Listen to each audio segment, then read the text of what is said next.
Acer government laptop unboxing பார்க்க போகிறோம்.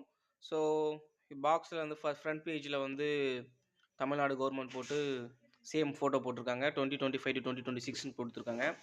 And சைடில் வந்து ஒரு சின்னதாக கேப் மாதிரி விட்டு அதோடைய சீரியல் நம்பர் கொடுத்துருக்காங்கன்னு நினைக்கிறேன். நெக்ஸ்ட் வந்து பேக் சைடில் வந்து அதோடைய இதோடைய ஒர்த்து போட்டிருக்காங்க 49, அதாவது 50,000 அரௌண்ட் 49,999 போட்டிருக்காங்க. அண்ட் மேனுஃபேக்சர் வந்து Acer India private limited. Okay, சரி வாங்க ஓப்பன் பண்ணிடலாம்.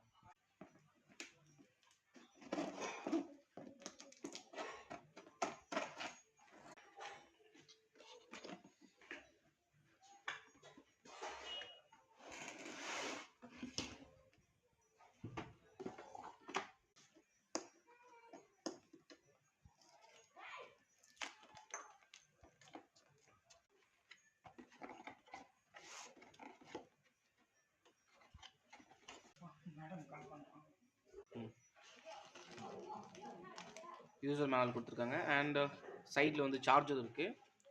ஸோ சார்ஜர் எத்தனை வாட்ஸ்ன்னு பார்ப்போம். ஸோ சார்ஜர் வந்து பார்த்தீங்க அப்படின்னா 19 voltage and 50 to 60 hertz frequency, 1.5 ampere.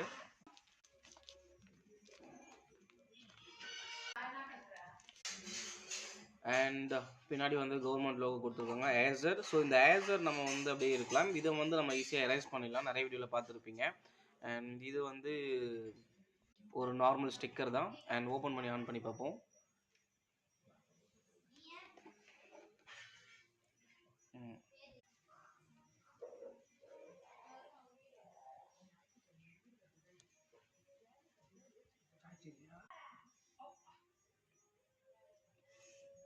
Tamil Nadu அரசு. ஸோ நமக்கு வந்து பூட் ஸ்க்ரீனில் வந்து 2 ஓஎஸ் இருக்கும். ஒன்று வந்து விண்டோஸு அண்ட் வந்து கீழே இருக்கிறது எல்காட் லினக்ஸு. ஸோ ஃபஸ்ட் நம்ம விண்டோஸ்குள்ளே போயிருக்கோம். அண்ட் ஸ்பெக்கு எல்லாமே பார்க்கலாம்.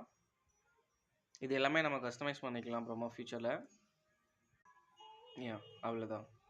ஐ திங்க் இது ஒரு 240 இல்லை 250 GB SSDன்னு நினைக்கிறேன். ஸோ நமக்கு யூசபிள் வந்து 238 தான். அண்ட் வந்து கிராஃபிக்ஸ் கார்டு வந்து ஒரு நார்மலாக இன்பில்டாக வந்து ஒரு 489 கொடுத்துருக்காங்க. அண்ட் நமக்கு ஒரு 8 GB RAM and AMD Ryzen 3 கிடைக்குது. ஸோ ஒரு பேசிக்கான வந்து கான்ஃபிகரேஷன் தான். அண்ட் இது வந்து அந்தளவுக்கு நமக்கு வந்து ஒரு எஃபெக்டிவான கான்ஃபிகரேஷன் அப்படின்னு சொல்ல முடியாது. அண்ட் நமக்கு OS வரைக்குமே வந்து லேட்டஸ்ட்டான OS தான் கொடுத்துருக்காங்க. Windows 11 கொடுத்துருக்காங்க. பார்ட்டிஷனை பொறுத்த வரைக்கும் ஒரு 136 வந்து நமக்கு ஓஎஸ்க்கும் அண்ட் 50 GB வந்து லினக்ஸுக்கும், ஒரு 15 GB வந்து காலியாக கொடுத்துருக்காங்க. இன் ஃபியூச்சரில் வேணால் நம்ம வந்து SSD வந்து அப்கிரேட் பண்ணிக்கலாம்.